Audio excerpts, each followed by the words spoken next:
मेरा वचन है भारत मां को, तेरा शीश नहीं झुकने दूंगा।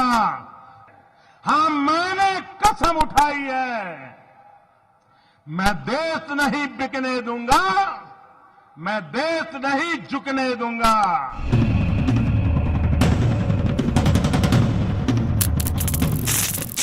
वित्त मंत्री कहती हैं कि हमने खर्च किया है, हमने खर्च किया है, हमने खर्च किया है, लेकिन बजट पढ़ने पर दिखता है कि हमने बेच दिया है, हमने बेच दिया है, हमने बेच दिया है। इस बार के बजट में सरकार ने मजबूती के साथ अपने संसाधनों को बेच देने के कई प्रस्ताव रखे हैं। अब इसके लिए निजीकरण का इस्तेमाल नहीं होता है, मोनेटाइजेशन का होता है। वैसे दोनों का मतलब एक ही होता है। पिछले साल भी भारत सरकार ने 2.1 लाख करोड़ के विनिवेश का लक्ष्य रखा था, मगर हासिल हुआ 15,000 करोड़ से कुछ अधिक, मीडिया रिपोर्ट के अनुसार। इस बार 1.75 लाख करोड़ का लक्ष्य रखा गया है। एयर इंडिया नहीं बिक पाया। इस बार भी सरकार बहुत कुछ बेचने के लिए लेकर आई है। अब आते हैं उन चीजों पर जो पूरी तरह बिक जाएंगी, या आधी बिकेंगी, या थोड़ी थोड़ी बिक जाएंगी। इनका औपचारिक नाम है एसेट मोनेटाइजेशन प्रोग्राम। सार्वजनिक क्षेत्र के 2 बैंकों को बेचा जाएगा। कौन से बैंक होंगे, हर बैंक वाला गेस कर रहा है। भारतीय जीवन बीमा निगम में सरकार अपनी हिस्सेदारी बेच देगी, इसके लिए आईपीओ लाएगी। गेल, इंडियन ऑयल कॉर्पोरेशन, एचपीसीएल की पाइपलाइन को मोनेटाइज किया जाएगा, इसे भी समझें बेचा जाएगा। टायर 2, टायर 3 शहरों के हवाई अड्डे बेच दिए जाएंगे। सेंट्रल वेयर हाउसिंग कॉर्पोरेशन के वेयर हाउस की भी हिस्सेदारी बेच दी जाएगी। National highway authority of India के 5 हाईवे को प्राइवेट सेक्टर के हवाले किया जाएगा। पिछले बजट में सरकार ने 2024 तक एनएचएआई की 6000 किलोमीटर की लंबाई के 12 नेशनल हाईवे को मोनेटाइज करने की बात कही थी। खेल के स्टेडियम भी बेचे जाएंगे। क्या खेल के स्टेडियम तक का निजीकरण होगा? बजट में विस्तार से तो कुछ नहीं है, लेकिन एक सवाल है, जैसे दिल्ली में जवाहरलाल नेहरू स्टेडियम है, क्या ऐसा भी होगा कि इसे बेच दिया जाएगा? इस बजट में निजीकरण के फैसले को साहसिक बताया जा रहा है और जानकार पूरी तरह रीझ गए हैं, काफी खुश हैं, बाजार भी खुश है। उन्हें लगता है कि निजीकरण से सरकार के पास पैसे आएंगे और गरीब लोगों का भला होगा।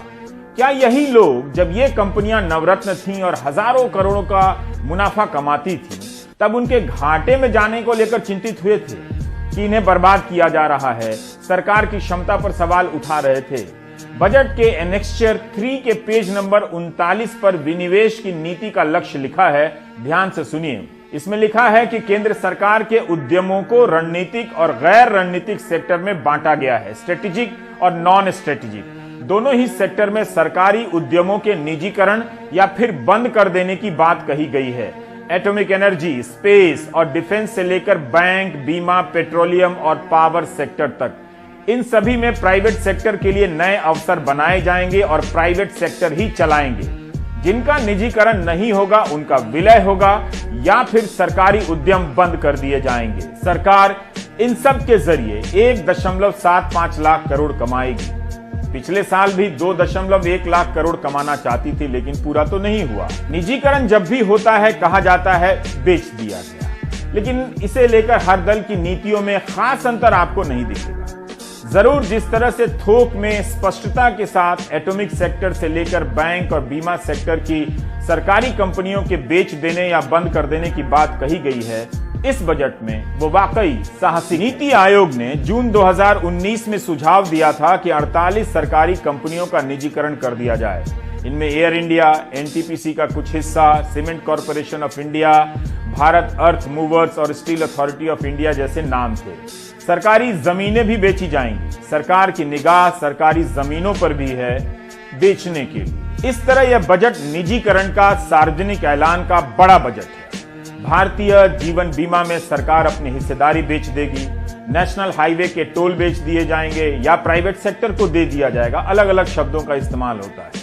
शहरों में प्राइवेट सेक्टर को 20,000 बसें चलाने के लिए एक मॉडल बनाकर दिया जाएगा, पीपीपी मॉडल। क्या इससे परिवहन विभाग की सरकारी बसों और डिपो पर भी असर पड़ने वाला है? अलंकारों और विशेषणों से सजाकर बजट ऐसे पेश किया गया है कि न आगे देखने की जरूरत है न पीछे मुड़कर। जिन लोगों ने पिछले बजट को शानदार बताया था, उन्हीं लोगों ने इस बजट को भी शानदार बताया है। ध्यान ही नहीं रहा कि यह बजट ऐसे समय में पेश किया गया है जब पिछली तिमाही की जीडीपी -7.5% थी। माइनस जीडीपी का बजट पॉजिटिव बताया जा रहा है। बजट लिखने वाले का कौशल कमाल होता है। उनके वाक्यों में इरादे से लेकर आंकड़े तक इतने मजबूत नजर आते हैं कि आप यकीन कर सकते हैं कि -7.5% की जीडीपी भी बुरी चीज नहीं है। देश को चौकीदार की जरूरत है। मुझे 60 महीने के लिए चौकीदार का काम दीजिए।